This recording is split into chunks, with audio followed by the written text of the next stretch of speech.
السلام علیکم جی. آج ہوائی سفر نامہ میں بتا رہا ہوں اپنا. کینیڈا بھی گیا تھا، تو جہاں ٹورانٹو گئے، ایڈمنٹن گئے، کیلگری گئے، تو ان سب جگہوں میں جہاں کچھ سوشل گیدرنگ ہوئی، لیکن وہاں پر بھی کچھ دین کی بات ہوئی. اور جب دین کی بات ہو رہی تھی تو معلوم ہوا کہ بہت سے لوگ جڑے ہوئے ہیں اور اس کام میں شامل ہیں. اور مجھے بڑی خوشی ہوئی کہ درسقرآن.com بہت سے لوگ دیکھتے ہیں، اور انہوں نے بہت سی چیزیں شیئر کی اور مجھ سے کہا کہ ہم نے آپ کے پروگرامز دیکھے. ہمارے درس قرآن میں تو اور بہت بڑے بڑے بزرگ ہیں جو آتے ہیں اور اپنی دین کی باتوں کو ہم سب تک پہنچاتے ہیں. لیکن میرا سفر کا تھوڑا سا ایک ڈیفرنٹ وہ تھا، کیونکہ میرے 2-3 میٹ اپس تھے. وہ اس میں ہمیں بلایا گیا تھا کہ یا صاحب آپ آئیں، اب اپنی لائف کی شیئرنگ کریں. لائف شیئرنگ میں آپ ایز این انجینئر آپ نے کیا اچیو کیا، ایز این آپٹیشین آپ نے کیا اچیو کیا، اور ایز اے فیملی آپ نے کیا اچیو کیا. ہم اپنی زندگی میں جو سب سے امپورٹنٹ چیز ہے، ہماری زندگی جو ہے شروع ہوتی ہے پریکٹیکل لائف میں جب آپ کی شادی ہوتی ہے. شادی کے مسائل میں ہم ابھی پاکستان کی بات نہیں کریں گے کہ دنیا بھر میں یہ ہوتا ہے کہ ہم نے اپنے سفر نامے میں لوگوں کی باتوں سے یہ اندازہ لگایا کہ بہت سے لوگ چاہ رہے ہوتے ہیں کہ وہ بچی جو ہو وہ پاکستان کی ہو، یعنی ہمارا بیٹا جو ہے اس کے لیے وہ وہاں کی ہو. اس میں ہم نے کہیں کچھ کی مجبوریاں دیکھی، کچھ کی محرومیاں دیکھی، اور کچھ کو یہ دیکھا کہ وہ بے بس ہیں. ہوتا یہ ہے کہ میں نے ایڈمنٹن اور 2-3 جگہ جہاں دعوت ہوئی، اس دعوت میں نے دیکھا کہ عشاء کا ٹائم ہوا تو سب نے باجماعت نماز پڑھی، جن میں بچے بھی ساتھ کھڑے تھے. اس کے بعد ایک اور ہم جگہ گئے تو وہاں میں نے دیکھا کہ وہ بچے بیٹھے وہ قرآن پڑھ رہے ہیں. کچھ نے آن لائن قرآن کی کلاسیں ہو رہی ہیں، وہاں بچیاں جو ہیں وہ قرآن پڑھ رہی ہیں. ہماری لائف میں ہم دنیا کی کسی بھی جگہ چلے جائیں، اگر ہم نے اپنے گھر سے دین کو شروع نہیں کیا تو سمجھ لیں آپ نے کچھ نہیں کیا. ماں سے پہلا لفظ جو سیکھتے ہیں نا بچے، وہ بھی ماں سیکھتے ہیں. اور پھر اب دین کو جب لے کے چلتے ہیں تو بچوں کو شروع میں کچھ نہیں، نہ اچھا نہ برا، جس ٹریک پہ لے جائیں گے، جہاں لے جائیں گے، جس کی پابندی کرائیں گے وہ کر لیں گے. تو ایسے بہت سے مسیساگا میں ایک مسجد میں گیا، وہاں مجھے کچھ لوگ ملے تو انہوں نے کہا ہمارے ساتھ چائے پی لیں. ہم بیٹھ گئے، باتیں شروع ہو گئیں. سارے ہمارے بزرگ، مولانا طارق جمیل صاحب کا ذکر ہوا، مولانا تقی عثمانی صاحب کا بھی ذکر ہوا. اتنے بڑے بڑے لوگوں کا میں بیچ میری کیا اوقات، لیکن میں سنتا رہا. جنید جمشید کا ذکر ہوا، ہمارے طارق مسعود صاحب کا ذکر ہوا. ان کی ایک لائٹ موڈ کی باتیں ہوئیں، لیکن انہوں نے کہا بہت سی چیزیں لائٹ موڈ میں انہوں نے اسٹریٹ ماری ہیں.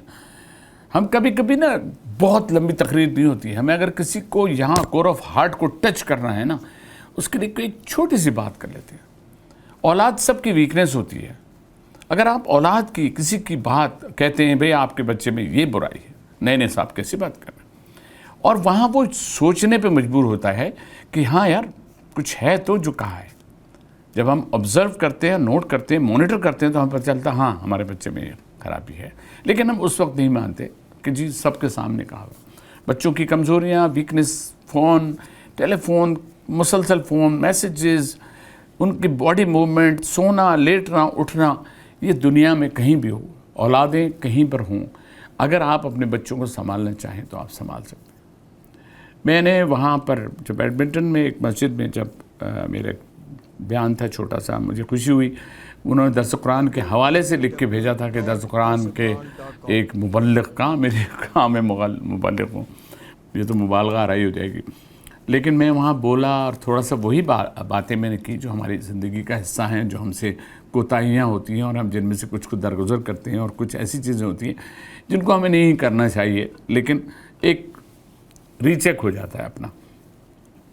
تو اس کے بعد جب میں نے وہ بیان کیا تو 1200 لوگوں نے سیم ڈے فیس بک پہ دیکھا.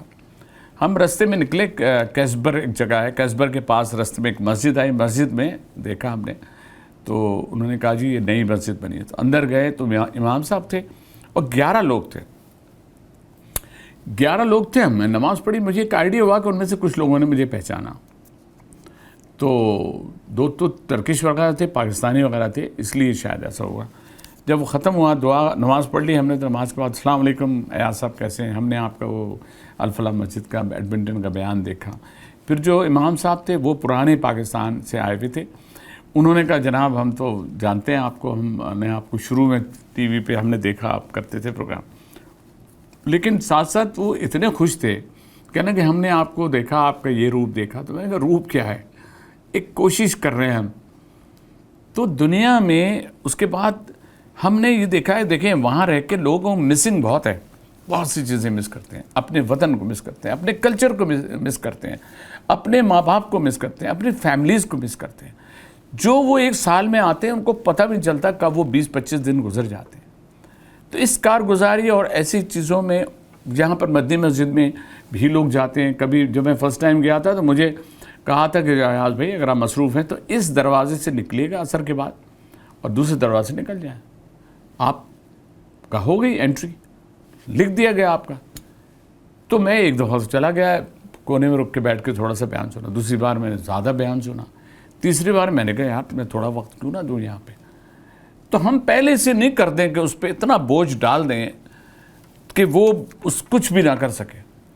تو یہ بچوں کے ساتھ بھی ہے. بچوں کو اگر آپ شروع سے ڈیولپ کرتے ہیں، کہیں پر ہو، پاکستان کے بچے ہوں، کہیں دنیا بھر میں کہیں بھی ہو، تو اپنے بچوں کا وہ تعلیمی ماحول بنانا بہت ضروری ہے. ان کو دینی ماحول کے ساتھ ساتھ تعلیمی ماحول اگر یہ ساری چیزیں جڑ جاتی ہیں تو سب کچھ ٹھیک ہوتا ہے.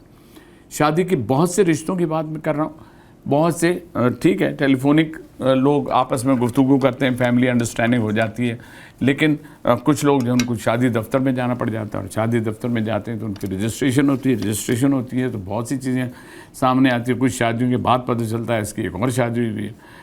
تو یہ ہم سمجھتے ہیں یہاں ہے، یہاں لڑکا اگر وہاں ہے تو اس کی پوری انکوائری کے لیے ہم کسی کو بھیجتے ہیں، یار ان کو ذرا چیک کر لو. یار وہ تو کچھ نہیں لگا مجھے، کچھ میں اس میں بھی مسائل آ جاتے ہیں. اتنے عجیب چیزیں ہو رہی ہیں.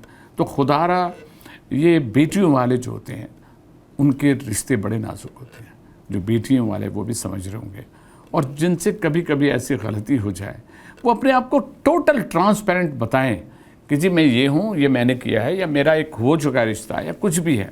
لیکن ان ساری چیزوں کا مقصد یہ ہوتا ہے کہ آپ نے اپنی زندگی میں اگر اب آپ دوسری بار کر رہے ہیں ایسی، یا پہلی بار بھی اگر کر رہے ہیں، تو اپنی شادی میں ہر چیز کو کلیئر بتائیں.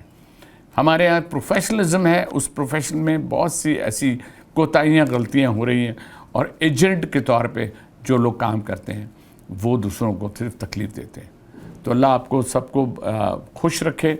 اپنے دین کو سے جڑنے کے لیے کہیں نہ کہیں تبلیغ میں وقت لگائیے، مسجد میں تھوڑا وقت دیجیے، مدنی مسجد آپ چلے جائیں، نیک لوگوں کو اگر پہلے سننا شروع کریں، سنیں گے تو آپ میں ایک پیدا ہوگا، آپ میں ایک جذبہ پیدا ہوگا، اور آپ اللہ سے جڑ جائیں گے. اور اللہ سے جڑ جائیں گے تو ہمارا آپ کا سب کا بھلا ہے. اللہ ہم سب کو سلامت رکھے، اور ہم اپنی فیملی میں، اپنی فیملی کے مسائل اور ساری چیزوں میں اللہ سے رجوع کر کے سب کچھ حاصل کر لیں انشاءاللہ.